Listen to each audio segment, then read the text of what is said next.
To everyone welcome to LTX classes. మనం environment 2023 PYQs అనేవి discussion చేద్దాం అండ్ క్లాస్ డిస్కస్ చేస్తుంది. This is Srinivas. అయితే before going into the class, what you can expect from this class. అయితే ఈ class నుంచి మీరు ఏం నేర్చుకుంటారు? ఒకటి, first of all UPSC questions అనేవి ట్రెండ్స్ ఏ విధంగా చేంజ్ అవుతున్నాయి, క్వశ్చన్ ప్యాటర్న్ అనేది ఏ విధంగా చేంజ్ అవుతుంది అనే దాని మీద పూర్తి నాలెడ్జ్ అనేది సంపాదిస్తారు. And next, sources of the question అనేది ఎక్కడి నుంచి ఫ్రేమ్ చేస్తున్నారు, అసలు మనం ఏ సోర్సెస్ అనేవి చూడాలి అనేది చూస్తాం. ట్రెండ్స్ అనేది ఏ విధంగా ఎవల్యూషన్ అయ్యిందో మనం తర్వాత కంటిన్యూస్గా అబ్జర్వ్ చేస్తూ ఉంటాం. But when it comes to the part of sources అనేది yes, one thing first you should completely do with the NCERTs part. Clear? So NCERT basic sciences and environment topics అనేవి complete చేయాలి. And తర్వాత you should go with one standard book. That standard book could be Shankar IAS అయినా కానివ్వండి, are PMF IAS book అయినా కానివ్వండి, are respective institute materials అయినా ఏదో ఒక స్టాండర్డ్ బుక్ అనేది ప్రాపర్గా మీరు కంప్లీట్ చేసుకొని ఉండాలి. And this should be go with clear ఏంటి, that is the Hindu newspaper environment articles అనేవి చాలా ఇంపార్టెంట్. అయితే హిందూ ఎన్విరాన్మెంట్ ఆర్టికల్స్ అనేవి ఏ విధంగా చదవాలనేది మనం న్యూస్ అనాలిసిస్లో చెప్తూ ఉంటాం. అండ్ నెక్స్ట్, ఇది మాత్రమే కాకుండా డౌన్ టు ఎర్త్ ఆర్టికల్స్ అనేవి most important. Clear? Down to earth articles అనేవి మనకి చాలా చాలా చాలా ఇంపార్టెంట్ అనమాట. రైట్? సో ఈ డౌన్ టు ఎర్త్ ఆర్టికల్స్ నుంచి క్వశ్చన్స్ అనేవి మనకి చాలా వరకు కూడా డైరెక్ట్గా ఫ్రేమ్ చేసి రావడం అనేది జరుగుతుంది. And most important other thing, మనకి ఎన్విరాన్మెంట్ పార్ట్కి వచ్చేసరికి బేసిక్ బయాలజీ పార్ట్స్ కూడా మనకి ఇందులోనే ఉంటాయి. అండ్ ఎన్విరాన్మెంట్ పార్ట్ కూడా ఇందులోనే ఉంటుంది. ఎన్విరాన్మెంట్ అనేది చాలా ఇంపార్టెంట్. ఎందుకంటే ఎప్పుడైతే the forest service examination prelims కూడా UPSC remaining part of examination ప్రిలిమ్స్తో లింక్ చేశారు, అప్పటి నుంచి ఎన్విరాన్మెంట్ యొక్క రోల్ అనేది చాలా ఎక్కువగా పెట్టడం అనేది జరిగింది. అయితే క్వశ్చన్స్ అనేవి కొన్ని జాగ్రఫీలో ఉంటాయి, కొన్ని ఎన్విరాన్మెంట్లో ఉంటాయి, మనకి కాస్త ప్యారలల్గా కొన్ని క్వశ్చన్స్ అనేవి కనిపిస్తూ ఉంటాయి, ఓవర్లాప్ అయ్యి ఉంటాయి. That is fine.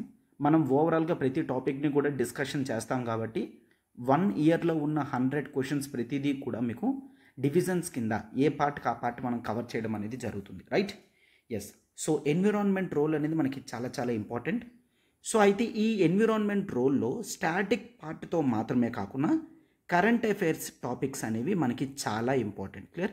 ఈ కరెంట్ అఫైర్స్లో as the question paper speaks, that is general studies, కొన్ని బేసిక్ జనరల్ టాపిక్స్ మీద నాలెడ్జ్ అనేది యూపీఎస్సీ ఎక్స్పెక్ట్ చేస్తుంది. అయితే ఫర్ ఎగ్జాంపుల్ కొన్ని ఎన్విరాన్మెంట్ ఆర్గానిజమ్స్, క్లియర్, సో కొన్ని యానిమల్స్ మీద కానీ ప్లాంట్స్ మీద కానీ వాటి యొక్క బేసిక్ బిహేవియరల్ ఆస్పెక్ట్స్ మీద క్వశ్చన్స్ అనేవి అడుగుతున్నారు. సార్ అయితే ఎన్ని మనకి ఎన్విరాన్మెంటల్ ఆర్గానిజమ్స్ అనేవి ఉన్నాయి, చాలా ప్లాంట్స్ ఉన్నాయి, యానిమల్స్ ఉన్నాయి, అయితే మనం ఏ యానిమల్స్ అని చదవాలి, ఏ ప్లాంట్స్ అని చదవాలి, ఎన్ని చదవాలి? రైట్? సో అవి ఎక్కడి నుంచి గ్యాదర్ చేయాలో కూడా నేను వీడియోస్లో మీకు చెప్తూ ఉంటాను. సో మీరు వాటి మీద వర్కౌట్ చేస్తున్నారు, క్వశ్చన్స్ని సాల్వ్ చేస్తున్నారు అంటే కంప్లీట్గా మీకు ఈ పీవైక్యూస్ పార్ట్ అనేది కంప్లీట్ అయితే ఒక ఓవరాల్ నాలెడ్జ్ అండ్ అండర్స్టాండింగ్ అనేది వస్తుందన్నమాట. ఓకేనా? Right. So on this note we shall start the class. First question చూడమ్మా. Consider the following statements. Right? So aerosols, foam agents, retardants, lubricants. So in the making of how many of the above are the hydrofluorocarbons used? అయితే ఇది మనకి 2023లో ఈ question అనేది frame చేయడం జరిగింది.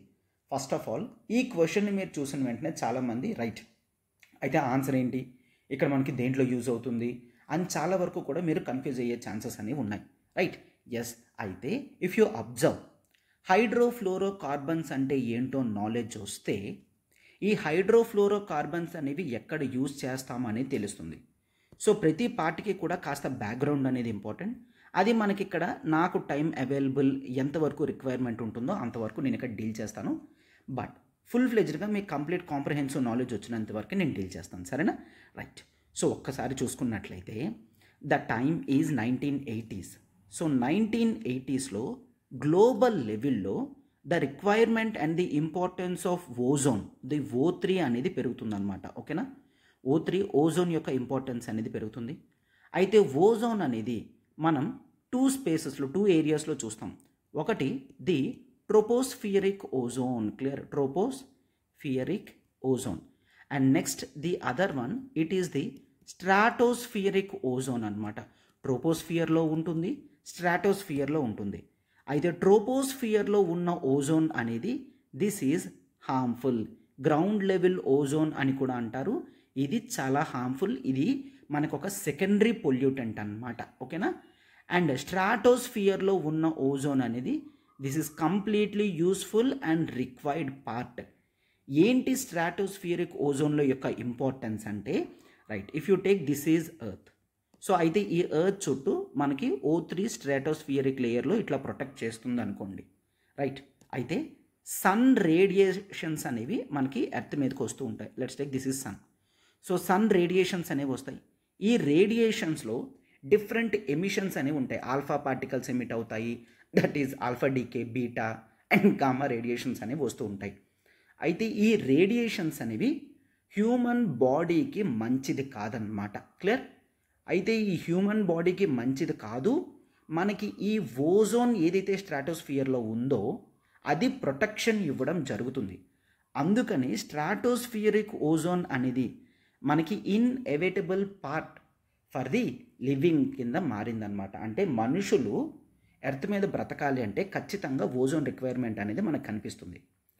అయితే ఈ ఓజోన్ అనేది ప్రాబ్లం ఎక్కడొచ్చింది? Yes, so as these are chemicals, మనం ఎర్త్ మీద different chemicals like the chlorofluorocarbons కానీ ఆర్ ది హైడ్రోక్లోరోఫ్లోరో కార్బన్స్ కానీ అండ్ హాలోన్స్ కానీ ఇట్లాంటి కెమికల్ సబ్స్టాన్సెస్ అనేవి యూస్ చేయడం వలన ఓజోన్ డ్యామేజ్ అనేది జరుగుతుంది, ఓకేనా. ఓజోన్ డ్యామేజ్ అనేది జరుగుతుంది. ఈ ఓజోన్ డ్యామేజ్ని మనం ఈ కెమికల్స్ ఏవైతే ఓజోన్ని డ్యామేజ్ చేస్తున్నాయో దాన్ని ozone depleting substances, ODS, ozone depleting substances అని అంటాం. ఎస్, ఈ ఓజోన్ అనేది మనం భూమి మీద బ్రతకడానికి ఇంపార్టెంట్. బట్ ఈ కెమికల్స్ మనం చాలా వరకు యూజ్ చేస్తున్నాము, ఇవి ఓజోన్ని డిప్లీట్ చేస్తున్నాయి. అయితే ఈ కెమికల్స్ అనేవి ఎందుకు యూజ్ చేస్తున్నాం సార్? రైట్, ఈ కెమికల్స్ మనం దేంట్లో యూజ్ చేస్తున్నామంటే మనకి ఇంట్లో ఏసీ ఉంటుంది, రిఫ్రిజిరేటర్ ఉంటుంది, మనం డిఫరెంట్ ఫోమ్స్ అనేవి యూజ్ చేస్తాం, డిఫరెంట్ పెయింట్స్ అనేవి యూజ్ చేస్తాం, డిఫరెంట్ లూబ్రికెంట్స్ అనేవి యూజ్ చేస్తాం. వీటన్నిటిలో కూడా ఇనీషియల్గా CFCs అనేవి ఎక్కువ యూజ్ చేసేవారు. అండ్ ఇవి చాలా వరకు కూడా ఓజోన్ డిప్లీటింగ్ సబ్స్టాన్సెస్ అన్నమాట.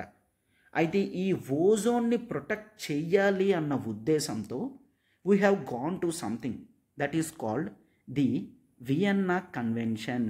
వియన్నా కన్వెన్షన్ అనేది పెట్టుకోవడం జరిగింది. ఈ వియన్నా కన్వెన్షన్లో భాగంగా మనం ప్రోటోకాల్స్ అనేవి తీసుకొని వచ్చామన్నమాట, క్లియర్. ఆ ప్రోటోకాలే first one that is called the Montreal protocol. So Montreal protocol ప్రకారం, మాంట్రియల్ ప్రోటోకాల్ అనేది బైండింగ్ అనమాట, clear. So binding agreement, Montreal protocol. ఈ మాంట్రియల్ ప్రోటోకాల్ ప్రకారం మనము ఏం చేయాలి? CFCs అనేవి యూజ్ చేయకూడదు, HCFCs అనేవి యూజ్ చేయకూడదు, హాలోన్స్ అనేవి యూజ్ చేయకూడదు. మరి ఇవేమీ యూజ్ చేయకపోతే ఎట్లా? ఇవేమీ యూజ్ చేయకూడదు and you should go with something that is called the HFCs, the hydrofluoro carbons అనేవి యూజ్ చేయండి. ఈ హైడ్రోఫ్లోరో కార్బన్ అనేది this is not an ODS, ఇది ఒక ఓజోన్ డిప్లీటింగ్ సబ్స్టాన్స్ కాదు, ఓకేనా. ఇది ఓజోన్ డిప్లీటింగ్ సబ్స్టాన్స్ కాదు కాబట్టి ప్రాబ్లం లేదు, ఓజోన్ అనేది డ్యామేజ్ అవ్వదు. బట్ వాట్ హ్యాపెన్, కొన్ని సంవత్సరాల తర్వాత వీ అబ్జర్వ్డ్ ఏంటి, ఈ HFC అనేది ఓజోన్ డిప్లీటింగ్ సబ్స్టాన్స్ కాకపోయినా ఇది ఒక గ్లోబల్ వార్మింగ్ పొటెన్షియల్ కింద తయారైందనమాట. ఇది ఒక గ్లోబల్ వార్మింగ్ పొటెన్షియల్. సో దీన్ని ఎట్లా అయినా కంట్రోల్ చేయాలని మాంట్రియల్ ప్రోటోకాల్లో అమెండ్మెంట్ చేసి కిగాలి అమెండ్మెంట్ అని మనం తీసుకొని రావడం జరిగింది. ఏం తీసుకొచ్చాం? కిగాలి అమెండ్మెంట్ అగ్రిమెంట్ అనేది తీసుకొచ్చాం. అయితే ఇప్పుడు ఇక్కడ లింక్ చేస్తున్నాను చూడండి. ఈ క్వశ్చన్ మనకి 2023లో వచ్చింది కదా. అయితే Indian cabinet has accepted to ratify the Kigali amendment in 2021, అంటే 2 years బ్యాక్ కరెంట్ అఫైర్స్లో ఉంది. Which it shows that yes, మీరు ఎప్పుడైనా మినిమం ఎన్విరాన్మెంట్ పార్ట్కి వచ్చేసరికి అట్లీస్ట్ 2 years కరెంట్ అఫైర్స్ అనేది మనకి రిక్వైర్మెంట్గా కనిపిస్తుంది. Yes, most people say 1 year సరిపోతుంది, 1 ఇయర్ సరిపోతుంది. బట్ ప్రొబాబ్లీ 1 ఇయర్ రిక్వైర్మెంట్ అనేది తగ్గిపోయింది. కాంపిటీషన్ అనేది హెవీ అయిన తర్వాత we're expected to know more. So at least 2 years current affairs అనేది చాలా ఇంపార్టెంట్. సో 2021 కరెంట్ అఫైర్స్ నుంచి మీరు ప్రిపేర్ అవుతున్నారంటే ఇక్కడ ఖచ్చితంగా కిగాలి అమెండ్మెంట్ని చూస్తారు. ఈ కిగాలి అమెండ్మెంట్ ప్రకారం హైడ్రోఫ్లోరోకార్బన్స్ని మనం 80% టు 85% తగ్గిద్దాం అనుకుంటున్నాం. అయితే గ్రేడెడ్లో దట్ ఈస్ 2047 కల్లా ఇండియా 2047 కల్లా హెచ్ఎఫ్సిస్ అనేవి 80% తగ్గిస్తాను అని ప్రామిస్ చేసిందనమాట కిగాలి అమెండ్మెంట్లో. ఓకేనా? So this is all about హెచ్ఎఫ్సిస్. అయితే ఈ హెచ్ఎఫ్సిస్ అనేవి దేన్ని సబ్స్టిట్యూట్ చేస్తున్నాయి? సిఎస్సిస్, హెచ్సిఎఫ్సిస్ అండ్ హాలోన్స్ని సబ్స్టిట్యూట్ చేస్తున్నాయి. సో ఆబ్వియస్లీ వాటి యొక్క యూజెస్ ఏమని చెప్పాను? ఫోమింగ్ ఏజెంట్స్ కింద, ఫైర్ రిటార్డెంట్స్లో యూజ్ చేస్తారు, పెయింట్స్లో యూజ్ చేస్తారు, లూబ్రికెంట్స్లో యూజ్ చేస్తారు, రిఫ్రిజిరేటర్స్లో యూజ్ చేస్తారు, ఎయిర్ కండిషనర్స్లో యూజ్ చేస్తారని చెప్పాను కదా. సో వాటిని సబ్స్టిట్యూట్ చేస్తూ ఇది వచ్చిందంటే ఖచ్చితంగా దీని యూజెస్ కూడా సేమ్ వాటన్నిటిలాగా ఉంటుంది. Then take the question. చూడండి, consider the following statements.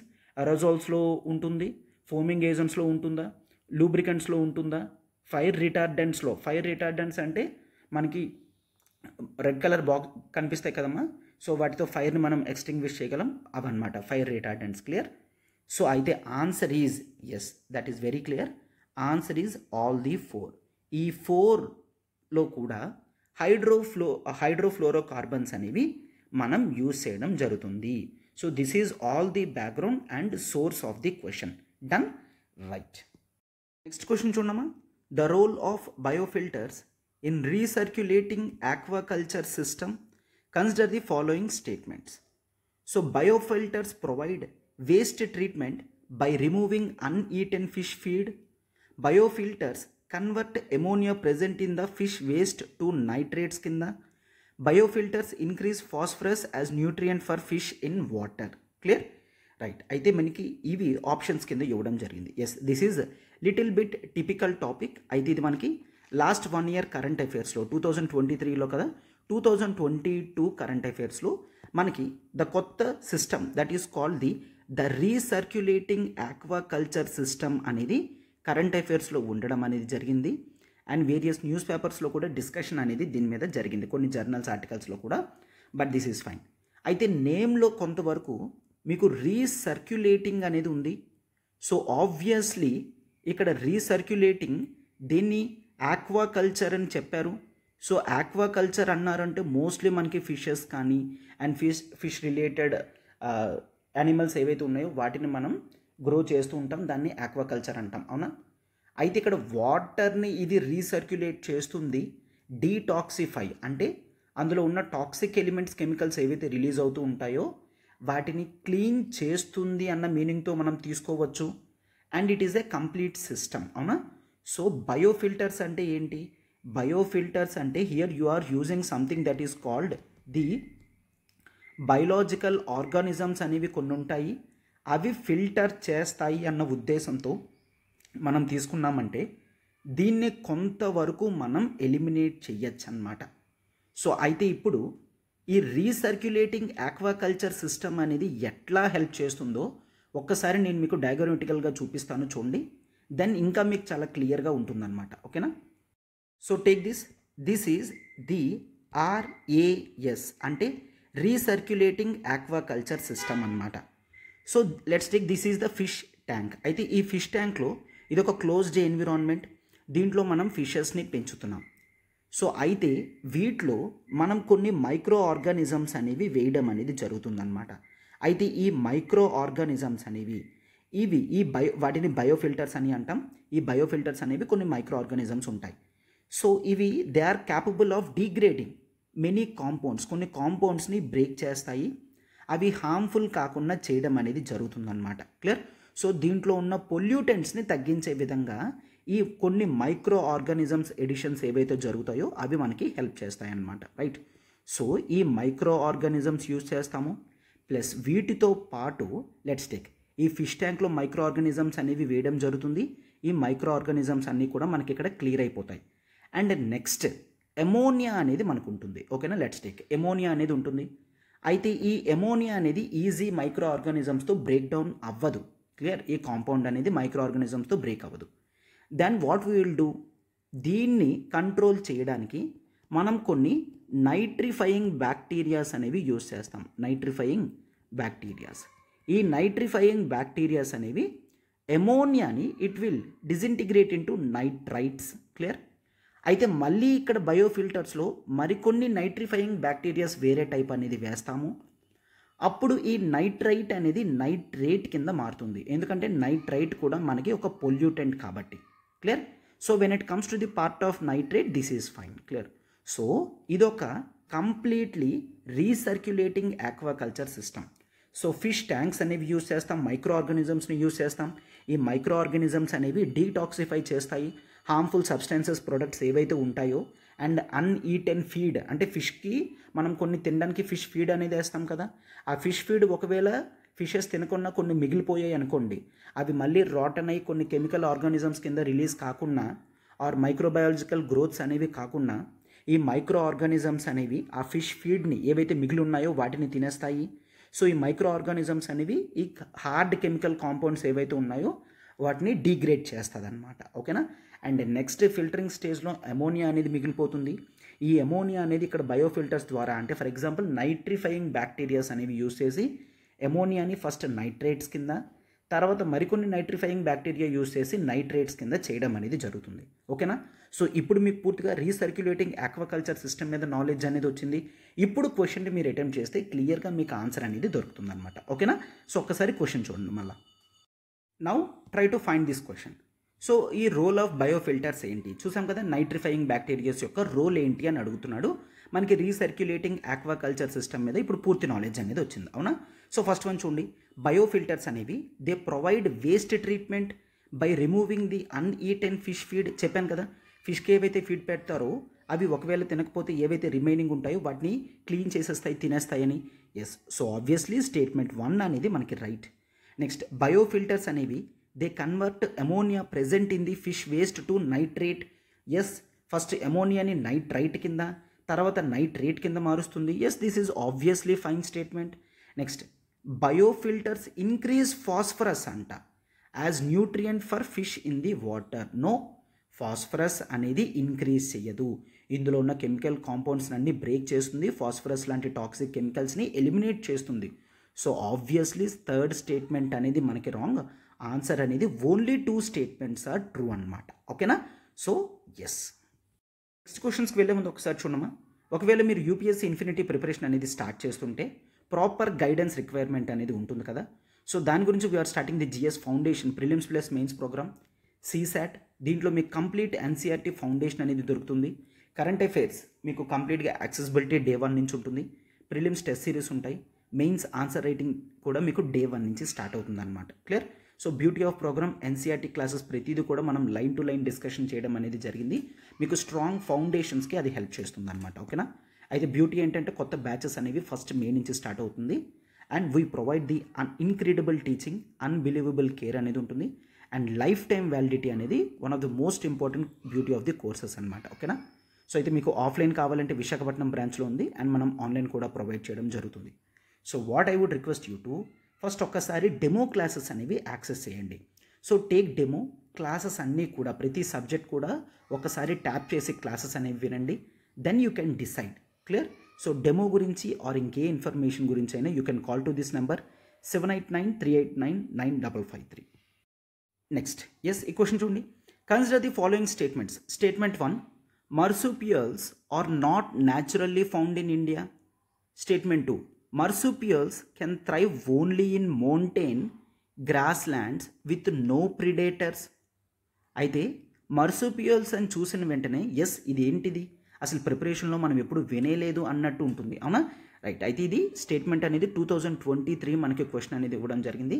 So ఈ type of assertion reason or statement 1, 2 రెండు కరెక్టా, ఒకటి కరెక్ట్ ఒకటి రాంగా, ఏది కరెక్ట్ రాంగ్, ప్రాపర్ ఎక్స్ప్లెనేషన్ ఉందా లేదా అన్నట్టు క్వశ్చన్స్ అనేవి అడగడం జరిగింది. అవునా? రైట్. అయితే ఈ క్వశ్చన్ని మనం ట్యాకిల్ చేద్దాం. But when I say marsupials you have to go through current affairs చూడాలి అని చెప్తే ఇక్కడ కంప్లీట్ అవ్వదు కదా, right. When we're dealing in complete detail ఒక అనాలిసిస్ పార్ట్ అనేది చేస్తున్నప్పుడు దాని మీద పూర్తి నాలెడ్జ్ అనేది మనకి ఇంపార్టెంట్ అనమాట. సో ఫస్ట్ ఆఫ్ ఆల్ ఈ మర్సుపియల్స్ అంటే ఏంటో చూద్దాం. ఎస్, మర్సుపియల్స్ అంటే దీస్ ఆర్ ది క్లాసిఫికేషన్. ఈ క్లాసిఫికేషన్లో మనకి కొన్ని యానిమల్స్ లైక్ కంగారు, రైట్. సో ఇప్పుడు మీకు క్లారిటీ వచ్చింది, ఓకేనా. సో ఈ కంగారు లాంటి యానిమల్స్ని మనం మర్సుపియల్స్ అని అంటామన్నమాట. వెన్ వీ సే మర్సుపియల్స్ అనేది ఒక క్లాసిఫికేషన్ అని చెప్పాను కదా. సో ఈ క్లాసిఫికేషన్లో ఈ మర్సుపియల్స్ జనరల్గా ఏం జరుగుతుందంటే, so these type of animals జనరల్గా బేబీస్ అనేవి ఈ కంగారు విషయంకి వచ్చినట్లయినా ఆర్ మర్సుపియల్స్ విషయంకి వస్తే బాడీలో something that is called females బాడీలో ప్రెగ్నెన్సీ టైంలో ప్లెసెంటా అనేది ఉంటుంది.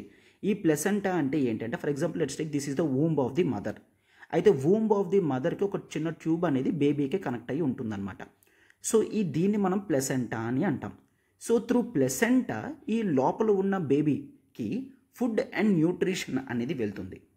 బట్ ఈ మర్సుపియల్స్కి ఏంటంటే ప్లెసెంటా అనేది ప్రాపర్గా ఉండదు, ఇది ఒక రుడిమెంటరీ స్టేజ్లో ఉంటుంది.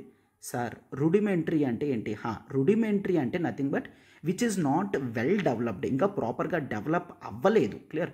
రుడిమెంటరీ అనేది ఈ ఆర్గానిజమ్స్ ఆర్ ఈ యానిమల్స్లో డెవలప్ అవ్వలేదు. సో ఈ ప్లెసెంటా ఎప్పుడైతే ప్రాపర్గా డెవలప్ అవ్వదో బేబీకి ప్రాపర్ న్యూట్రిషన్ అనేది ఉండదు. సో ఇవేంటి? ఈ మర్సుపియల్స్ అనేవి మ్యామల్స్, ఇవి డైరెక్ట్గా బేబీస్కి బర్త్ ఇస్తాయి. సో ఏం చేస్తాయి? ఎర్లీగా బేబీని బయటికి తీసుకొని వస్తాయి అన్నమాట, ఓకేనా. సో ఎర్లీగా బేబీని బయటికి తీసుకొని వచ్చి ఆ తర్వాత మదర్ యొక్క బ్రెస్ట్ మిల్క్ అని ఆర్ ఇంకే విధంగా అయినా సరే బేబీస్కి మిల్క్ అండ్ న్యూట్రిషన్ అనేది ఇవ్వడం జరుగుతుంది. సో ఇట్లా చేసే యానిమల్స్ని మనం మర్సుపియల్స్ అని అంటామన్నమాట. క్లియర్? సో సింపుల్ ఎగ్జాంపుల్ మర్సుపియల్స్కి కంగారు అని మీరు గుర్తుంచుకోవచ్చు. ఎస్, అయితే చూడండి మర్సుపియల్స్ అనేది ఇప్పుడు మీకు పూర్తి క్లారిటీ అనేది వచ్చింది. ఈ మర్సుపియల్స్ కంగారు అయితే ఇవి న్యాచురల్గా ఇండియాలో ఉండవు. Yes, the statement is absolute, అవునా. సో ఫస్ట్ స్టేట్మెంట్ అనేది ఎస్, ఇండియాలో అసలు అవి మనకి న్యాచురల్గా దొరకవు. సో ఎప్పుడైతే ఫస్ట్ స్టేట్మెంట్ అనేది మనకి కరెక్ట్ అవుతుందో దెన్ వీఆర్ ఫైన్, మనం ఈ ఆప్షన్ డి ఆప్షన్ని ఎలిమినేట్ చేయగలం, రైట్. ఎస్, అయితే సార్ మర్సుపియల్స్ అనేవి ఇండియాలో దొరకకపోతే ఎక్కడ దొరుకుతాయి న్యాచురల్గా, రైట్. సో మర్సుపియల్స్ అనేవి మనకి ఇండియాలో దొరకకపోతే ఆస్ట్రేలియా అండ్ న్యూజిలాండ్ అక్కడ చిన్న చిన్న ఐలాండ్ కంట్రీస్ ఏవైతే ఉన్నాయో కంబైన్డ్గా మనం ఓషనిక్ పార్ట్ అని అంటాం, ఓషనియా అని అంటాం, అక్కడ దొరుకుతాయి. అండ్ కొన్ని ది నార్త్ అండ్ సౌత్ అమెరికాలో కొన్ని రీజియన్స్లో ఈ మర్సుపియల్స్ లాంటి యానిమల్స్ అనేవి మనకు దొరుకుతాయి అన్నమాట, ఓకేనా. సో వీటి గురించి క్వశ్చన్ అనేది ఫ్రేమ్ చేశారు. అండ్ సెకండ్ స్టేట్మెంట్ చూడండి, మర్సుపియల్స్ అనేవి కేవలం మౌంటైన్ గ్రాస్లాండ్స్లో మాత్రమే ఉంటాయా? Statement 2 is absolutely wrong. ఎప్పుడైతే స్టేట్మెంట్ 2 అబ్సల్యూట్ రాంగ్ అవుతుందో దెన్ మనకి option A and option B అనేది ఎలిమినేట్ అయిపోతున్నాయి and we're left with option C. Yes, statement 1 is correct and statement 2 is incorrect. So the answer is simply C అనమాట. అర్థమైంది కదమ్మా. ఈ మర్సుపియల్స్ అనేవి కరెంట్ అఫైర్స్లో ఉన్నాయి, వాటికి తగ్గట్టుగా ఫ్రేమ్ చేయడం అనేది జరిగింది. సో మీరు ఎట్లా చదవాలి అంటే, సో నెక్స్ట్ టైం నుంచి ఇండియాలో లేని ఏ ఆర్గానిజమ్స్ కానీ బటర్ఫ్లై స్పీసీస్ అయినా, రెప్టైల్ స్పీసీస్ అయినా, యానిమల్స్ అయినా, ప్లాంట్స్ అయినా ఇండియాలో లేకుండా ఫస్ట్ టైం ఇండియాలో ఎప్పుడైనా ఎపియర్ అయితే వాటి యొక్క క్లాసిఫికేషన్ దగ్గర నుంచి ఇన్ జనరల్గా చూసుకున్నట్లయితే మీరు కొంత క్లారిటీతో ఆన్సర్ని ఎలిమినేట్ చేసి పెట్టే స్కోప్ అనేది ఉంటుందన్నమాట, ఓకేనా. And hope this is completely clear to you. ఎట్లా చదవాలి, ఎలా గుర్తుంచుకోవాలి అనేది కూడా మనం డిస్కషన్ చేయడం అనేది జరిగింది, అవునా, రైట్. అయితే కొన్ని మర్సుపియల్స్ అనేవి ఒక్కసారి చూద్దాం సో దట్ మీకు ఇంకా పూర్తి క్లారిటీ అనేది వస్తుందన్నమాట. So these are the marsupial animals. So ఇక్కడ చూడండి, this is kangaroo and we all know ఇక్కడ పౌచ్డ్ అనమాట. సో మర్సుపియల్స్ అంటే సింపుల్గా ఈ పౌచ్డ్ యానిమల్స్ అనేవి మనం చూస్తాం అనమాట, right. So these are the various the marsupials. Clear? Next question చూడడం ఇది, right. Consider the following fauna. So ఈ యానిమల్స్ చూడండి, the lion tailed macaque, the Malabar civet and the sambar deer, right. So దీంట్లో nocturnal ఉన్న యానిమల్స్ ఏంటి? Nocturnal అంటే nothing but అది కూడా వాడే ఇచ్చేసాడు, most active after sunset. Sunset టైంలో ఇవి చాలా యాక్టివ్గా ఉంటాయంట. యానిమల్స్ ఏంటి అని అడుగుతున్నాడు, right. So first thing, sir ఇవి కూడా కరెంట్ అఫైర్స్లో ఉన్నాయి. ఇవి కరెంట్ అఫైర్స్లో ఉండడం కాదు, ఇవి ఎప్పటికీ కూడా రిలవెన్స్లో ఉంటాయి. ఎందుకు? ఎస్. సో మీరు 2013 నుంచి క్వశ్చన్స్ అనేవి ఎస్ మనం డిస్కస్ చేస్తాం. అయితే మనం చూసుకున్నట్లయితే ఈ యానిమల్స్ గురించి కంటిన్యూస్గా యూపీఎస్సీ వేరియస్ ఎగ్జామినేషన్స్లో క్వశ్చన్స్ అనేది అడగడం జరుగుతుంది, right? So you can remember this lion tailed macaque, Malabar civet and the sambar deer. అయితే సాంబార్ డేర్నే మనం ది బారాసింగా అని కూడా అంటాం, ఓకేనా? బారాసింగా. సో అయితే ఈ డిఫరెంట్ యానిమల్స్ ఏవైతే ఉన్నాయో వీటిని గుర్తుంచుకోండి. కంటిన్యూస్గా యూపీఎస్సీ దీని మీద క్వశ్చన్స్ అడుగుతూనే ఉంది. బట్ ఈసారి కాస్త డిఫరెంట్గా ఇందులో ఏవి నాక్టర్నల్, సన్సెట్ తర్వాత ఏవి చాలా యాక్టివ్గా ఉంటాయి అని అడగడం జరిగింది, అవునా? వీటి ప్రకారం if you take lion tailed macaque, lion tailed macaque అనేది మనకు మోస్ట్లీ మార్నింగ్ టైమ్స్లోనే యాక్టివ్గా ఉంటుంది. మలబార్ సివెట్ అనేది చాలా చిన్నది ఉంటుంది, ఎస్ ఇది నైట్ టైంలోనే చాలా యాక్టివ్గా ఉంటుంది. అండ్ సాంబార్ డేర్ కూడా మనకి నైట్ టైంలోనే యాక్టివ్గా ఉంటుంది అని మనకి information, clear? So as of now the answer is only 2, clear? Only 2. So we have to for this more clarification గురించి, అంటే ఈవెన్ సాంబార్ డేర్ని కూడా యూపీఎస్సీ తీసుకుంటుందా లేదా అనేది question. But as of now most articles కానీ జర్నల్స్ కానీ చూసుకున్నట్లయితే ఇది బోత్ డాన్ అండ్ డస్క్ రెండిట్లో కూడా యాక్టివ్గానే ఉంటుంది. సో మరి యూపీఎస్సీ ఓన్లీ 1 తీసుకుంటుందా, ఓన్లీ 2 తీసుకుంటుందా చూడాలి. But as of now we shall go with, ఎందుకంటే ఇది నాక్టర్నల్ కూడా కాబట్టి మనం ఆప్షన్స్ అనేది ఓన్లీ 2 కింద తీసుకుందాం, ఓకేనా? Malabar civet and sambar dare ఈ రెండు కూడా నాక్టర్నల్ అని చూస్తాం. అయితే ఒక్కసారి ఇట్లాంటివి ఎలా గుర్తుంచుకోవాలంటే ఈ యానిమల్స్ని మీరు ఒక్కసారి చూసి కొంత ఇన్ఫర్మేషన్ అనేది వాటి గురించి తెలుసుకోవడం చాలా ఇంపార్టెంట్, రైట్? సో కరెంట్ అఫైర్స్లో ఉన్నవైనా ఆర్ యూపీఎస్సీ పీవైక్యూస్లో ఉన్న ముందు యానిమల్స్ గురించి ఏవైతే ఇచ్చాడో వాటి గురించి మినిమం ఇన్ఫర్మేషన్ గ్యాదర్ చేయడం కూడా మనకి ఇంపార్టెంట్ అనమాట, ఓకేనా? రైట్. సో అయితే ఇప్పుడు ఈ యానిమల్స్ని ఒక్కసారి చూడండి. So take this is the lion tailed macaque, clear? Yes, కాస్త ఏప్ స్పీసీస్ మంకీస్లా ఉంటుంది, మెకాకు అని అంటాం. So this is the lion tailed macaque and this is the Malabar civet, clear? So ఇక్కడ ఏదైతే చూస్తున్నామో this is the Malabar civet and this is endemic to western Ghats, clear? Western ఘాట్స్లో మాత్రమే మనకి మలబార్ సివెట్ అనేది దొరుకుతుంది, clear? And this is the barasingha and nothing but this is the sambar deer, clear? So ఇది మనకి సాంబార్ డేర్ అండ్ ఈ యానిమల్స్ అనేవి మనకి మోస్ట్ ఇంపార్టెంట్. అండ్ దీంట్లో మనకి Malabar civet and barasingha nocturnal animals కింద మనం ఇక్కడ ఆన్సర్ అనేది చూసుకుంటున్నాం అనమాట, ఓకేనా? రైట్. నెక్స్ట్ క్వశ్చన్ చూడండి. This is very important question. 2023 which of the following organisms perform the waggle dance for others of their kin to indicate the direction and distance to a source of their food? This is most important. అయితే butterflies, dragon flies, honeybees, వాస్ప్స్ ఇవ్వడం జరిగింది, right? Yes. అయితే ఈ waggle డ్యాన్స్ని ఎవరు perform చేస్తారు? Yes, waggle dance అంటే this is the behavioural aspect of an organism, behavioural aspect, right? So అయితే కొన్ని ఆర్గానిజమ్స్కి ఎప్పుడైతే ఫుడ్ దొరుకుతాయో వాటిని వాళ్ళ కిన్స్కి ఒక మెథడ్లో చెప్పడం అనేది జరుగుతుందన్నమాట. సో దాన్ని బట్టి డైరెక్షన్ అండ్ డిస్టెన్స్ అనేది చూపించడం జరుగుతుంది. అయితే ఫస్ట్ ఆఫ్ ఆల్ ఈ వ్యాగిల్ డ్యాన్స్ అనేది ఎవరు చేస్తారు? Yes, answer is simply it is the honey bees, clear? So honey bees waggle dance చేస్తూ వాళ్ళ ఫుడ్ అనేది ఎక్కడుంది అని రిమైనింగ్ హనీ బీస్కి చెప్పడం జరుగుతుంది. అయితే వ్యాగిల్ డ్యాన్స్ ఎలా ఉంటుందో ఒక్కసారి చూసిన తర్వాత మీకు ఇంకా క్లియర్గా అర్థమవుతుంది. చూడమ్మా, the answer is honey bee, clear? Right. Yes, అయితే please do remember this is the waggle dance. ఏంటంటే let's take, so for example sun ఇక్కడ ఉంది అండ్ ఫుడ్ ఇక్కడ ఉంది అనుకోండి. సో వాళ్ళు ఇట్లా రిప్రజెంట్ చేయడం జరుగుతుంది. సన్కి వాళ్ళు యాంగిల్ తీసుకొని ఫుడ్ అనేది ఎక్కడ ఉందో వాళ్ళు చెప్పడం జరుగుతుంది. సి, ఇక్కడ హనీబీ అనేది కిందకు తిరుగుతుంది. ఎట్లా తిరుగుతుందో చూడండి. సో ఇక్కడి నుంచి స్టార్ట్ అయ్యి ఇలా తిరుగుతుంది అండ్ మళ్ళీ ఇలా వెళ్ళి మళ్ళీ ఇలా తిరిగి మళ్ళీ ఇట్లా వెళ్ళి మళ్ళీ ఇలా తిరుగుతుంది. సో దీని ప్రకారం ఇట్లా ఇది వ్యాగిల్ డ్యాన్స్ చేస్తూ చేస్తూ ఫుడ్ యొక్క డైరెక్షన్ ఇటు సైడ్ ఉంది, సన్కి ఎగ్జాక్ట్ ఆపోజిట్లో మనకి ఫుడ్ దొరుకుతుంది అని చెప్పి ఇది డ్యాన్స్ వేయడం జరుగుతుందన్నమాట, ఓకేనా? డ్యాన్స్ అంటే లిటరల్లీ డ్యాన్స్ కాదు, ఆ మూమెంట్ పోస్చర్స్ అనేవి చూసి వాటిని మనం డ్యాన్స్ అని పిలుస్తాం. అయితే సి, సన్ ఇక్కడ ఉంది, ఫుడ్ ఇక్కడ ఉంది అనుకోండి, then they will show, see food అనేది ఇట్లా వెళ్ళాలి అని చెప్పి ఇది చూపిస్తుంది అనమాట, రైట్? అండ్ నెక్స్ట్ సి, ఇట్లా వచ్చి మళ్ళీ ఇలా చూపిస్తుంది. సో ఫుడ్ అనేది ఇక్కడ ఉంది అని వాళ్ళకి చూపించడం జరుగుతుంది. అండ్ చూడండి, సన్ ఇక్కడ ఉంది, ఫుడ్ ఇక్కడ ఉంది. అంటే if you observe the angle, so కొంత యాంగిల్ ఇంక్లినేషన్లో ఉంది.